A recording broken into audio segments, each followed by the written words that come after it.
Good morning. Good morning. How is everyone? We are doing Good. great How for are a you? Wednesday. Are we streaming? Doing It says great. stream this to your. Are we logged in? It says stream this to your audience. I don't see anything. I know it shows that we're live. Oh, it does. Okay. I guess I just must have a weird message, and then I dialed in late. So I'm like really not holding up my end of the bargain today. Hey, sometimes we all have those days, and perhaps it's the horrible Texas heat that has gotten to you. Oh, when you just dropped off, so he might come back All um, right. here in a Well, minute. no worries, no worries. We can jump in and talk a little bit about AI and how you can use it for recruiting for trying to find a job. Yeah, AI is moving so fast. Here we go. All right. He's I back. figured, I figured out what it is. You know what? Okay. What? I talked to you yesterday about something. I told you I'm going to clear my cache and Oh no. my cache, and it all had to do with the fact that I cleared my cache. And it was just another example of why I hate clearing my cache because something always. Yeah. Okay, so we're live. I'm just not locked in. I'm in the green screen. I now feel better, and now that everybody knows my problems, they can really be annoyed that I'm annoying them.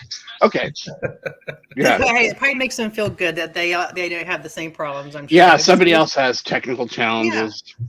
They're like, shoot, it's not just me. So And true, so we so were true. just introducing the topic and how you can use AI for your next job search. It's something that is a big deal. We've seen it. We've done our research, and we have some information to share with everyone on how you can use it and utilize it to the best Yeah, and purpose. also, we put this up on our SHRM site, Mhm. uh, and over the last couple of days, it's been downloaded like over 20 times already, which is we've got a lot of data, a lot of information there that's downloadable. This has been like a hot commodity being downloaded off the SHRM site, which is kind of cool. Yeah. If it was college basketball picks, it would probably be downloaded like 1,000 times already. But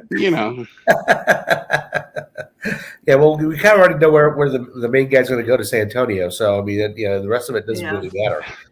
yeah, it's all downhill from what is his name again? I forget. Oh, the guy from France. What is Yeah, his the guy name? from France. Yeah, Yeah, exactly. yeah. 7'5". Yeah.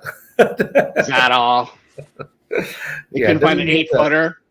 Oh yeah, it's going to be interesting to see how that turns out. But That's like Manute Bol tall. I mean, remember Manute Bol? How tall yeah, he oh was? He yeah, was like yeah, 7'4", 7'5". yeah, yeah. Those guys don't even have to jump to dunk it.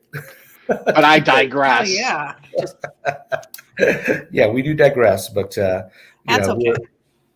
we're but no, let's talk a little bit about your job search, because there's a lot of folks out there on the HR world that are either looking for a new opportunity or potentially have been laid off and are now in the market.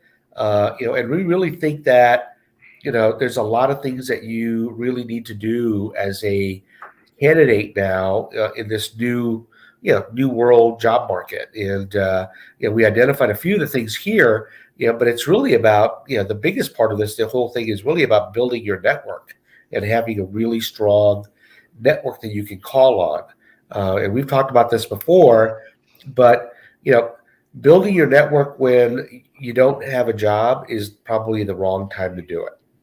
So Well, look. I mean, I think that a couple of things. Like, I talked to a recruiter yesterday, a person that I've known for a few years now, and they were really interested in our discussion about AI, and so they had seen our one of our recent podcasts. He said, "I don't know what do you call it. Do you call it a podcast? Do you call it a LinkedIn cast? What do you call it?" So I'm like, "Well, we call it LinkedIn Live, but you can call it whatever you want, podcast, yeah, whatever it was." So he loved all of our discussions around AI, and he's been recruiting his entire career, and he's towards end of career, but he said Mm. the things that we're doing and talking about AI and where AI is going are really important because those people that are still in HR and are going to continue to be in HR need to understand how they implement AI, and how Mhm. they help their companies do that, and then also how they use AI to get a job. Yep. And it's especially important for people who perhaps have not created a network. And so one of the things that he's saying is that people who haven't created a network are really find it troubling if A, they haven't created a network, B, aren't understanding how to use AI both within their company and with a job seeker. So that was a conversation I just had yesterday. So he's very bullish on us continuing to push out our message on AI. And it's amazing what these AI tools can do. Heather, you and I played around with one the other day, Mm-hmm. and so you know, I think there's two kinds of people in this world: people who love to have their picture taken, and people who do not love to have their picture taken. So that is definitely the two rules of thumb. So Heather and I were talking as we were looking at putting this presentation together, and we found this tool. It does headshots for you, computer generated AI headshots that you can use. And for $17, you pay and you upload 10 to 20 photos of yourself, in different photos in different attire. There's some specific information around what you have to do. Yeah. But once you upload that, like in less than what was like an hour or so, Heather, I think it was Yeah. really quick. They Very say, quick. yeah, they say 24 hours on the site, but literally it was like in an hour. They'll come back and they'll provide you 100 headshots in different types of format: professional, outdoors, in different suits, in different clubs. It's incredible. So, like, literally, you don't even You're have to It's superimposed fun. doing all these cool things. yeah, and they look like you, and these really look like you, and you don't have to go out and spend all the time and effort now to go do a professional headshot with a photographer and pay like Hundreds. hundreds and thousands of dollars. It's quite amazing what's going on. Yeah, yeah, and yeah, I think you're right. I think that plus all of the other um, tools that are out there that can help you be, more, more easily recognized by recruiters when you apply for a job. You've got to take advantage of those tools that are out there, because if you don't, then I think I was talking to a recruiter yesterday also.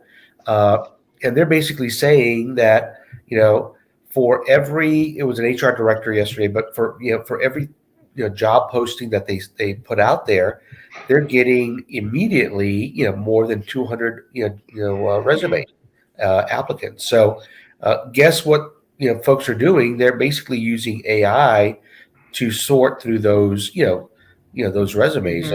and you're not working to make sure you've got uh, the right words in your resume that they're looking for. You will quickly be kind of culled out, even though you may be the perfect fit for the job. What AI tool are you recommending, or is the recruiter recommending to up level your resume to ensure that it gets past the resume screen? Is there a recommendation? Yeah, Heather, what do you, which one of the tools that we identified for Let that? I me think click on that. there you go. So here's some of the tools, and this is Yeah. just like we showed in our another call or another session that we did. This is just the tip of the iceberg, and a lot of people are looking at these because whether we want to admit it or not, we're in a world where faster, quicker, better. Yep, exactly. Uh, and the other thing that's really important is not only is it the resume preparation, as well as the other resume type tool builders that are critical, but on top of that, it's preparing for the job, for the interview, Well, because I'll tell you what, before you get to preparation, hold on one second. Those yeah, job application tools, let's talk about that just for a second. yeah, Because those job application tools, and I don't know if people are familiar with them yet. So, you know how you have to, when you apply for a job, and you have to, in some instances, spend an inordinate amount of time going in, uploading your resume, Plus, they already asked you to enter your information. Like, please enter your LinkedIn information. Bloop. Now, Yeah. please enter your information manually. Bloop. And you're like, oh my Yeah. gosh, how many times? Like, I don't have an hour to fill in your form. Yep. And Exactly. these job application tools, they'll do that for you, and they'll do it in mass. So they have the ability to do a bunch of them very, very, very quickly. And that to me is pretty interesting. I mean, so it saves a lot of time. Now, obviously, you're adding to the problem of a bunch of resumes getting piled in on a job, and the likelihood of you getting hired by using a job application tool that throws you in on the pile of everyone else is probably pretty low. But that is pretty cool that you can use those tools to do that. So I'm Yeah. pretty impressed by that. Yeah. No, and I think that's one of the biggest challenges for, organizations that are trying to get good candidates is, if it takes you, more than, 5 or 10 minutes to apply, you are going to lose a boatload of people. You know, Mhm. Oh because they yeah. just don't want to do it. They don't have the time. They lose interest quickly. So the more you can make it from an employer perspective, very easy to apply. And like Jason said, autofill it. The quick job, quick apply, buttons on LinkedIn, things like that. That'll get you more applicants for your role, and hopefully that's going to help you find better candidates. But you're right. These tools are really good, and hopefully it'll get you more interested in kind of completing the process as an applicant. Yeah, I lose patience. I really do, because I sit there and well, I do it, or have done it, because I like to just see where the technology is going. Where are we in terms of auto apply? So because we talk about this stuff all the time, there are times where I will apply for a job because I want to see how the system works and all of that. Because you can't give people recommendations if you don't test the systems. So I'll do it. And I can't tell you how many times I bail out a third of the way through the process Yeah, because it's just so kind of like, oh my God, like, okay, I now know it. I know enough to tell you, don't, whatever they did here, do not do this because it yeah, is not working. It stinks. yeah. Yeah. So as a candidate, it's build your resume, make sure that you're looking at those keywords Right. that the company is looking for in the job description, so that you'll be selected, and then use some of these automated tools to apply. But then the other part of it is, let's say that you've gone through all that. A week later, you get a call for an interview, and it's going to be a virtual interview because that's how all things are being done right now. Let's maybe talk a little bit about what you need to do to prepare for that. And just so I'll just do a shout out. We had a comment. Someone did shout out saying, "Hey, I agree with the form filling is really time consuming." So just want to make sure that we acknowledge that we saw that comment, and thank you for sharing. No, I want to back up just 2 seconds before we get to the interviewing. And sorry, Red, this is not the second time you've done this to you, but statistics have shown, and I have been a recruiter, so I've been on both ends, that recruiters spend less than 10 seconds looking at a resume.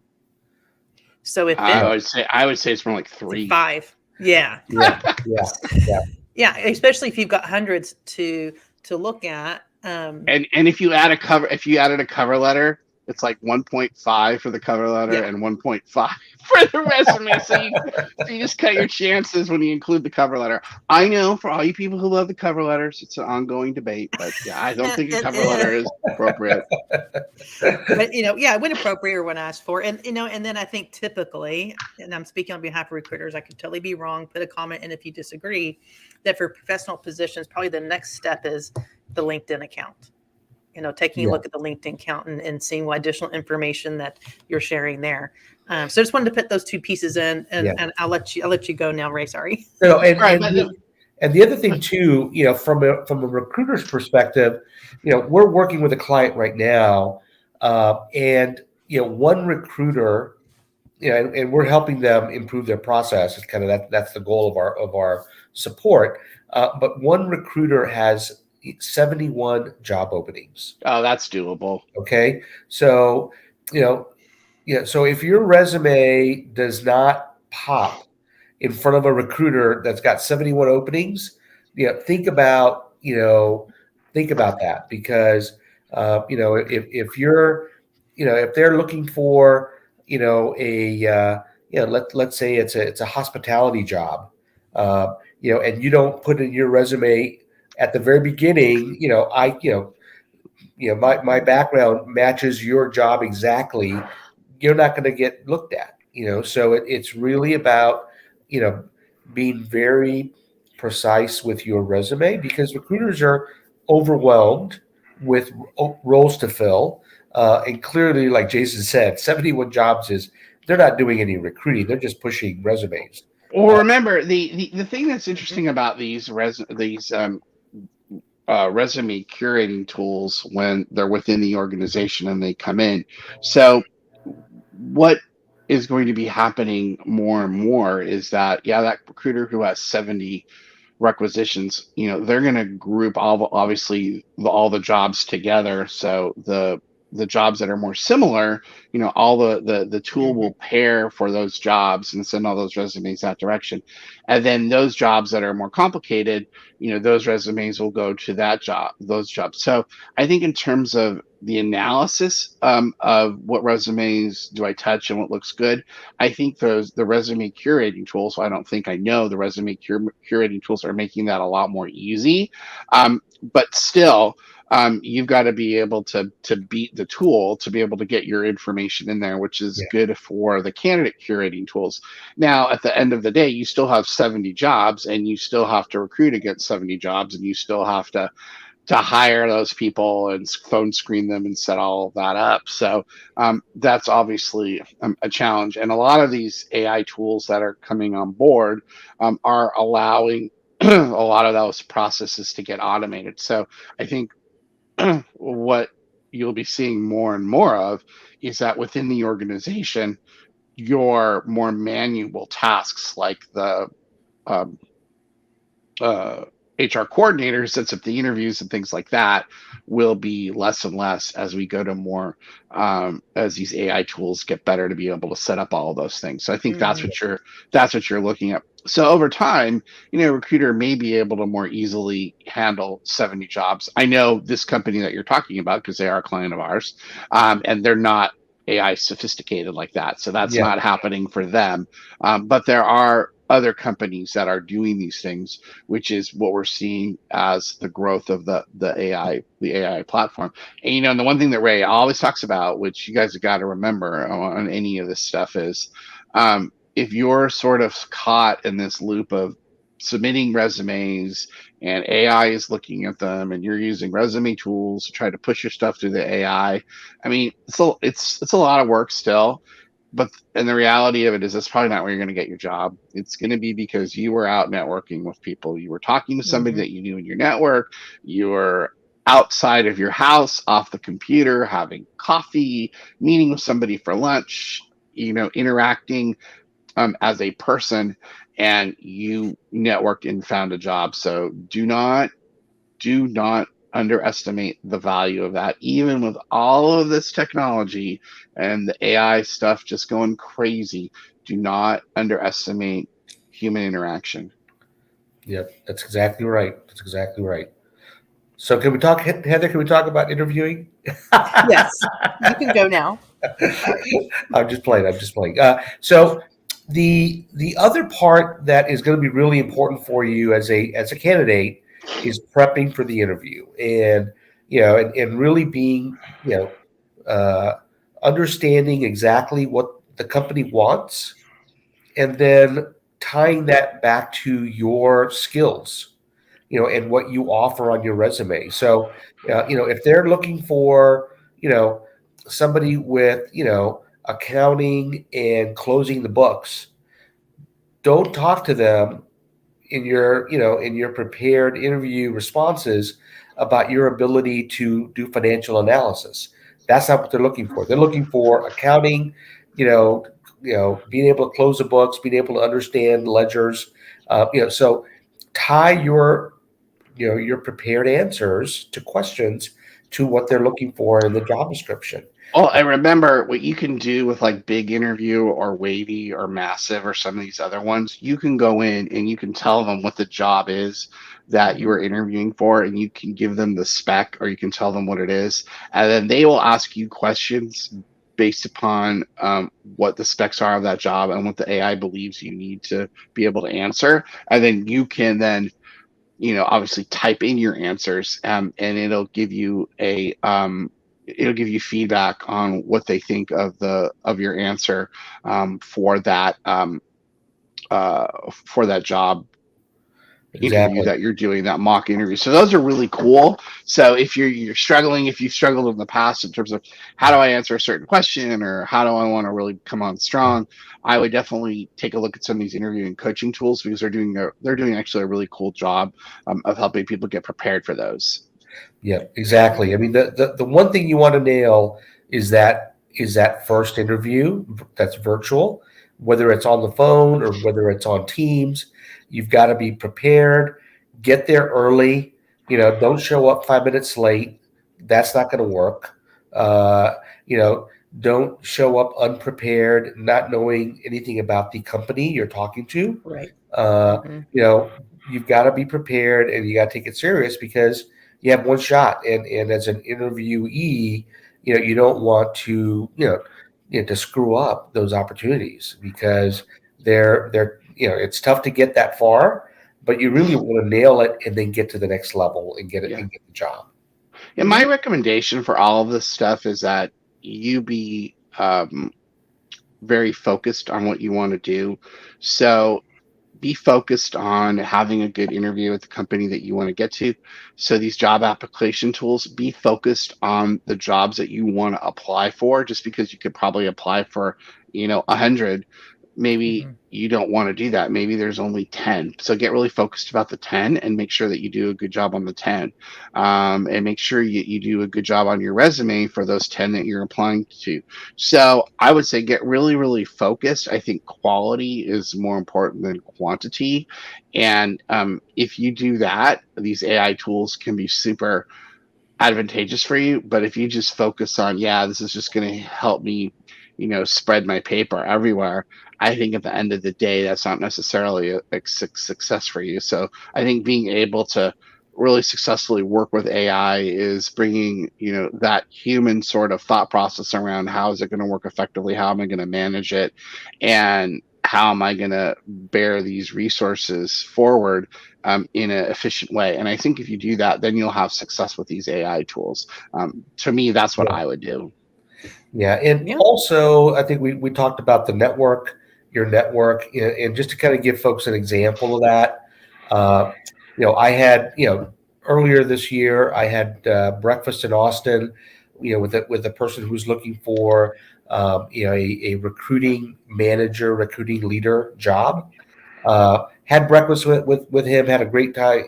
Really enjoyed getting to know him, and he was somebody that we've worked with, in the past, part of their family. Met with him, had a great interview. A couple of days later, I got a direct message from an HR leader who just took on a new role at a startup. They were in the legal field, and he was starting to build his team, and he was Mhm. looking for a man, basically a leader for his recruiting organization. So guess what I did? I immediately gave him. I said, sent him a message. Said, I found your recruiting leader. Here he is. Here's his resume. Here's his contact info. Reach out to him. He called. He sent me an email back and said, when I put that message out or the job out, I got like 500 Mm. resumes. Okay, so guess how this person stood out? Not by applying to be one of 500, but by having me introduce them referral. directly to You the little connector, you yeah, little and I little got them an interview. connector. So that's exactly how this works. And use the AI tools, but also leverage your network because that's really important too.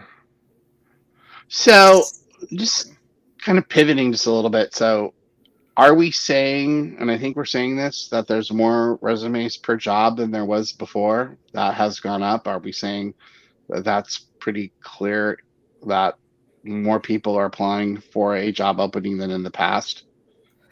I think that there is a lot more folks out there looking for their next opportunity. Uh, the a lot of the things that we're hearing from organizations is that retention is still a big concern. That they're doing things internally to make sure people are happy and that they stay. Uh, and that even though there have been layoffs in some areas, there's still a need for talent and folks. Once you get them in, you got to keep them, and that's really the responsibility of the leadership team. And I had that conversation yesterday with an HR director. And their biggest concern is, employee engagement, uh, compensation, and retention of talent. Those are, Mhm. they basically said we cannot grow if we keep having high turnover as an Yeah, organization. I think the past couple of years has proved that the increase of applicants, people looking, Yeah, the loyalty level has just plummeted, and yeah, people are going to But I keep an guess eye on it. my question is, and there always seems to be a lot of people that apply for a job, and that I always hear that oh my gosh, there's always a lot of people apply. But I'm just curious, is this indicative of a tighter labor market where we're really saying, hey, there's a lot more quality candidates applying job up per job that's out there right now, and that's gone up. And so I, because these all these job numbers that you hear on the Mm. news, it's always so hard to figure out, well, are there enough, are there not enough people to fill the jobs? Are there a lot of people unemployed? Are there not that many people unemployed? So it's always difficult. And I guess I was asking a yeah, rhetorical question when I asked that, yeah, is it just seems really difficult to quantify exactly what is happening with the labor market.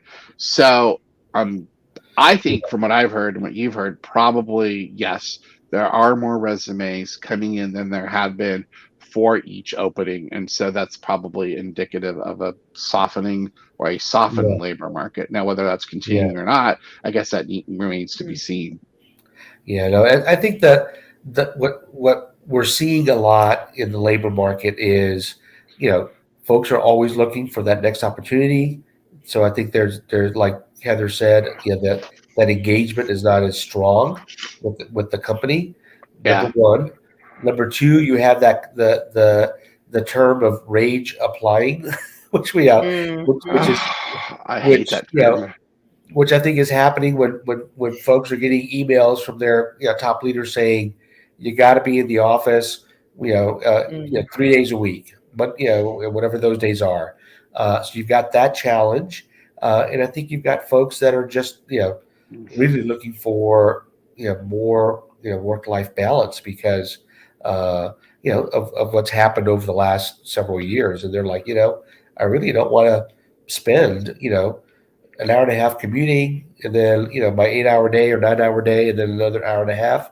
It's like that's just not what I want to do, and folks have kind of opted out of the labor force, and Yeah, and that's still an ongoing. It's still an ongoing argument. I've exactly, I've I've exactly, posted about it recently. A yeah, number of people that I know posted about it yeah, recently.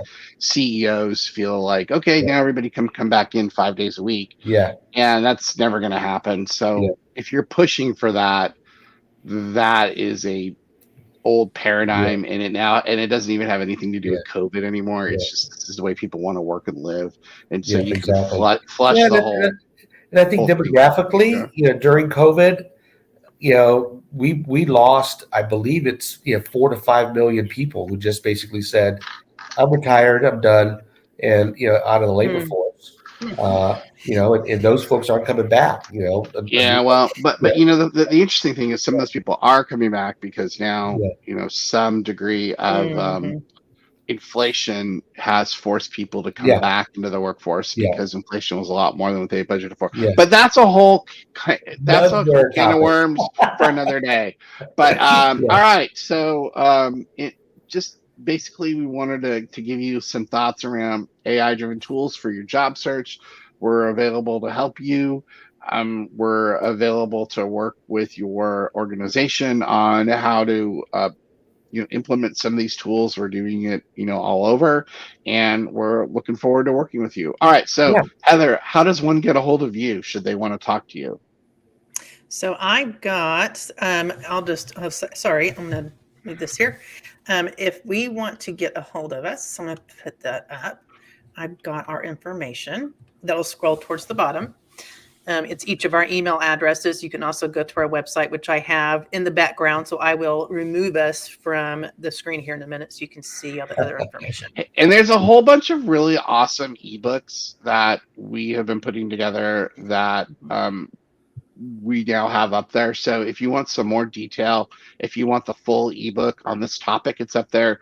If you want the full ebook on M&As or divestitures, it's up there that we've done. If you want a full ebook about how to implement AI in your organization, that's there. So go there, download it, take a look at it, and feel free to use that. And if you have more questions or you need more help than that ebook can provide, we're here to do that for you. And so I'm yeah. Jason at Thrive HR Consulting. Ray. Yeah, Ray at Thrive, REY at thrivehrconsulting.com. And again, if you're out there searching for a role, let us know, and we would love to network with you and help you with any of our contacts. Yeah, I And think it Heather. comes down to one point is, I guess, good closing point is that time is money. And a lot of these things that we were speaking about today is finding your value of your time, being more efficient with your time, and understanding your value and knowing what that is as you move forward, looking for jobs, spending time looking for jobs. But to answer your question, Jason, my email is heather.simmons@thrivehrconsulting.com. And if you get time back, you get to spend time looking out that beautiful window that Heather has, or you get the time walking around the mountains of Vale or whatever else. So you get that time back and enjoy it with your family and friends. That's right. Have a great All day. right. All right. Thanks, Thanks, everyone. everyone, for joining. Bye. All right, bye. Bye.